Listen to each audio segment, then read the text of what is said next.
Leaked sensitive images spark outrage collision. How Jamie Dornan faced his wife at the center of a public firestorm. The first notification arrived at 6:12 a.m. It wasn't loud. It wasn't dramatic. It was just a vibration on a phone left face down on a kitchen counter. But within hours, it would become the epicenter of a storm no one inside that house had invited, and no one outside was willing to let go. The leak no one saw coming. The images appeared without warning. No announcement. No context. No explanation. They surfaced on a fringe account known for celebrity exposés, shared first in private channels, then pushed, inevitably, into the open. The captions were deliberately vague, engineered to inflame curiosity rather than provide clarity. Unseen before, unedited, judge for yourself. The photos were not explicit. They did not show anything undeniably intimate. But they were suggestive enough, cropped, out of context, emotionally charged. A familiar figure. A private space. A moment never meant to be public. And one name attached to all of it. Jamie Dornan. From private to public in minutes. Within an hour, the images were everywhere. Entertainment blogs hedged their language but amplified the implication. Alleged private photos. Unverified but circulating widely. Raising serious questions. Social media skipped the caution entirely. Accusations came first. Context came last, if at all. Hashtags climbed the trending charts. Hashtag Jamie Dornan. Hashtag leaked photos. Hashtag marriage crisis. Hashtag explain this. People dissected pixels like prosecutors examining evidence. Every shadow became suspicious. Every angle became a narrative. The cruel simplicity of online judgment. What made the situation explode wasn't what the images showed, but what people wanted them to mean. Some saw betrayal. Others saw humiliation. Many saw entertainment. This explains everything.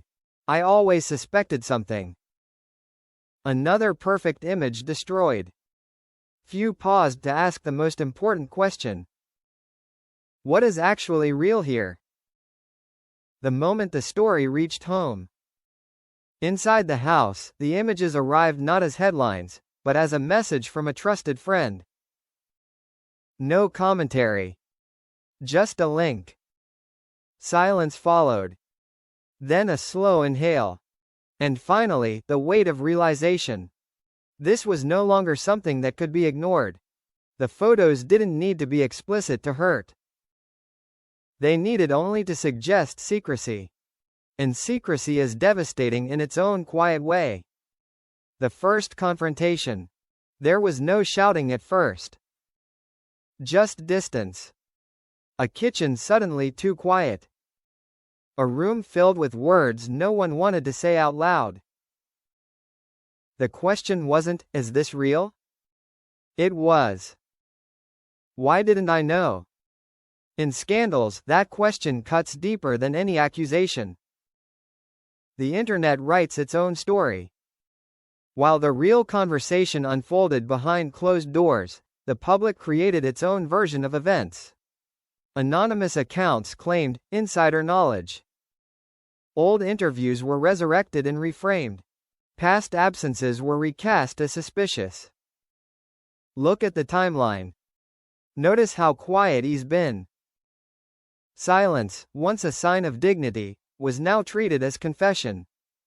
Damage control or emotional survival? Publicists debated strategy. Lawyers weighed risk. Friends offered conflicting advice. Speak now and fuel the fire. Stay silent and let the narrative harden. Meanwhile, the most important audience, the one that actually mattered, was not online. It was sitting across the table, waiting. The explanation no one else heard. When Jamie finally spoke, it wasn't for cameras. It wasn't polished. It wasn't rehearsed. It was careful, restrained, and deeply human. He explained context, how moments can be frozen into something they were never meant to represent. How privacy, once violated, turns ordinary interactions into weapons. He explained timing, why certain details hadn't been shared, not out of deception, but out of habit formed by years of protecting the people he loved from public scrutiny. And then he said the hardest thing of all. I should have told you sooner. Not an admission of guilt. An admission of vulnerability. When proof isn't the only thing that matters. The images could be explained. The setting could be clarified. The narrative could be challenged. But trust doesn't operate on evidence alone. It operates on feeling. And the feeling, at that moment, was shaken. The media refuses to wait. As hours turned into days, pressure mounted. Why hasn't he addressed it? What is he hiding? No statement was enough for people who didn't want nuance. Even articles that emphasized, no wrongdoing confirmed, were drowned out by commentary that had already decided otherwise. The truth, it seemed, was less interesting than the drama. The cost of being watched.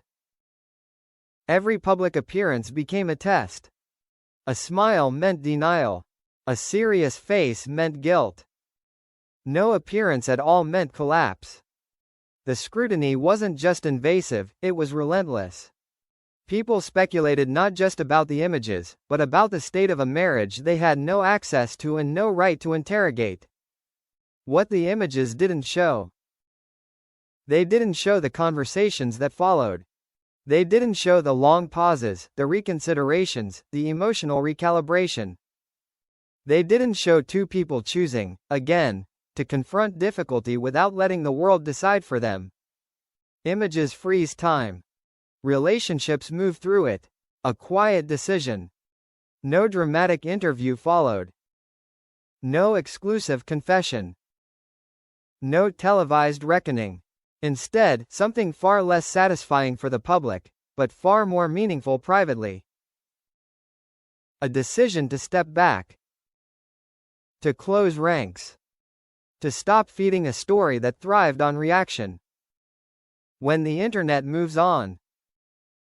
Eventually, as it always does, the internet found something else. Another leak. Another scandal. Another target. But the residue remained. Search results don't forget. Screenshots don't disappear. And yet, something else survived too. Perspective. The aftermath no one clicked on. What lingered wasn't scandal, but a lesson about exposure in the digital age. How easily suggestion becomes accusation. How quickly intimacy becomes spectacle. How fragile reputation is when context is stripped away. The images were never proven to mean what many claimed. But the damage of assumption didn't need proof. No public verdict. There was no official ending. No headline declaring redemption or ruin. Just a gradual return to quiet. And perhaps that was the only ending possible. Because some truths don't belong to the crowd. Some explanations aren't owed to strangers. And some storms are survived not by shouting louder, but by refusing to let noise define reality.